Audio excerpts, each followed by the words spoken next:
Get ready for the dictation on the count of 3, 2, 1, start. महोदय, मैं मानता हूँ कि यदि हम चाहें कि किसी भी भाग को अपनी इच्छा के अनुकूल बना लें तो यह संभव नहीं हो सकता। किसी भी देश में जितने लोग बसते हैं उन लोगों के हृदय में जो भावनाएं पैदा होती हैं, उनमें जो विचार उठते हैं, उन्हीं से भाषा निकलती है। हिंदी कहिए या हिंदुस्तानी, दोनों ही हिंदुस्तान में पैदा हुई है और आज भी चल रही है। इसलिए मैं सदा से यह बात कहता आया हूँ कि किसी विदेशी शब्द को अपनी भाषा में न घुसने देने का विचार बिल्कुल गलत है।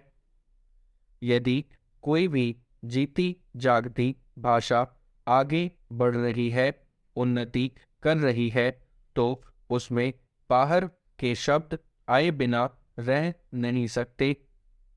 यदि आप अंग्रेजी भाषा के किसी भी शब्दकोश को खोलकर देखें तो उसके अंत में 20 से 25 पृष्ठ परिशिष्ट के जोड़े जाते हैं। उन पृष्ठों में अंग्रेजी भाषा में जो नए नए शब्द आते हैं वे ही दिए जाते हैं।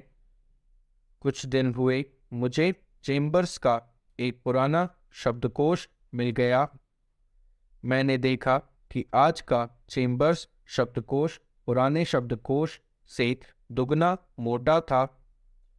पिछले 60 वर्षों में जितने नए शब्द लिए गए वे सब नए शब्दकोश में थे।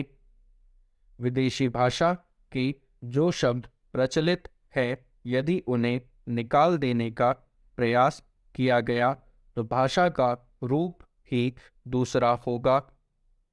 हिंदी वालों का यह प्रयास कि अरबी तथा अंग्रेजी भाषा के शब्द हिंदी में नहीं आने देने चाहिए, उतना ही हानिकारक है जितना उर्दू वालों का यह प्रयास कि उर्दू में केवल अरबी और उर्दू भाषा के ही शब्द रखे जाए, संस्कृत के नहीं।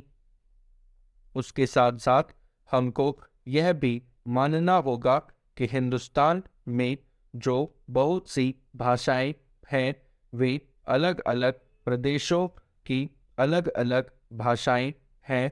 जैसे उत्तर भारत में मराठी, गुजराती, हिंदी, बंगला, उड़िया तथा असमिया और दक्षिण में तमिल, तेलुगु, मलयालम तथा कन्नड़। इन सब भाषाओं में संस्कृत के शब्द बहुत हैं। हिंदी को छोड़कर और किसी भी भाषा में उर्दू के शब्द नहीं मिलेंगे। देश में हिंदी को इस योग्य बनाना है कि लोग उसे सरलता से सीख सकें, इसलिए उसमें संस्कृत के शब्द लेने ही पड़ेंगे, उससे बचा नहीं जा सकता।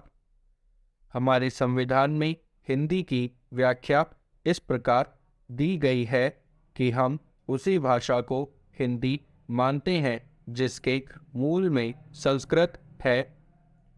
यह कोई नई बात नहीं है, इसे सभी लोग मानते और समझते हैं।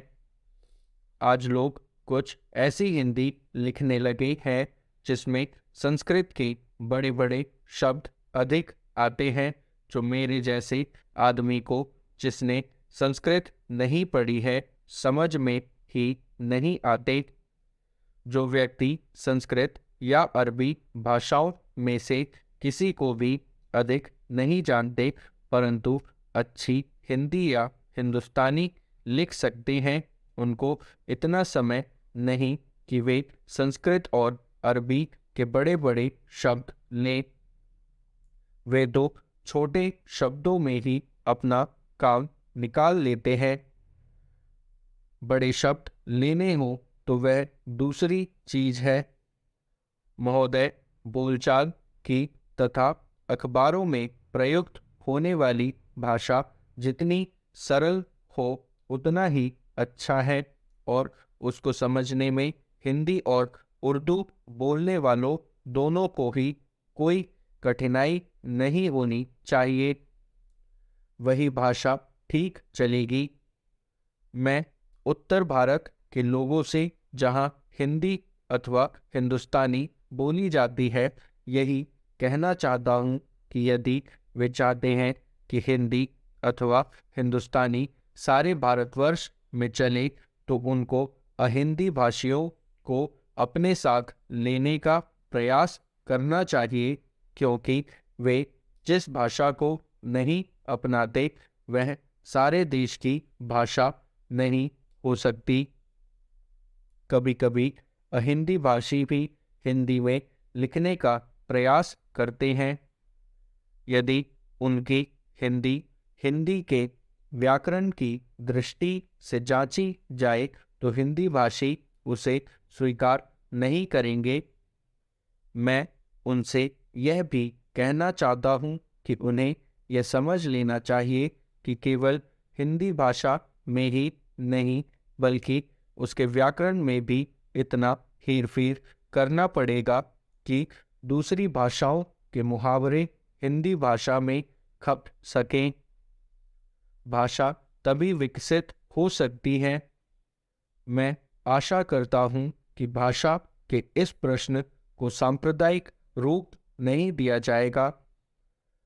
उसे एक बार सांप्रदायिकता का रूप दे देने पर उसमें से निकलना कठिन हो जाएगा। इसलिए आवश्यकता इस बात की है कि हम इस प्रश्न को सांप्रदायिकता से परे केवल एक भाषा के रूप में देखें, और भाषा का अर्थ यह है कि अपनी भावनाओं और अपने विचारों को उसी के द्वारा दूसरों तक पहुंचा जा सकें। यदि राष्ट्रभाषा ऐसी भाषा बना दी गई जिसे कुछ ही लोग समझें, तो हमारी समस्या हल नहीं हो सकती। हमें संकीर्ण विचारों से दूर रहना चाहिए।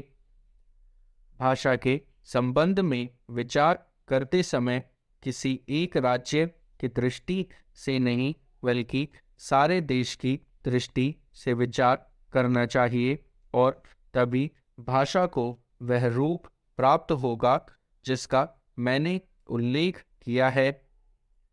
महात्मा गांधी देश में उस भाषा को चलाना चाहते थे जिसे वह कभी हिंदुस्तानी अथवा कभी हिंदी कहते थे।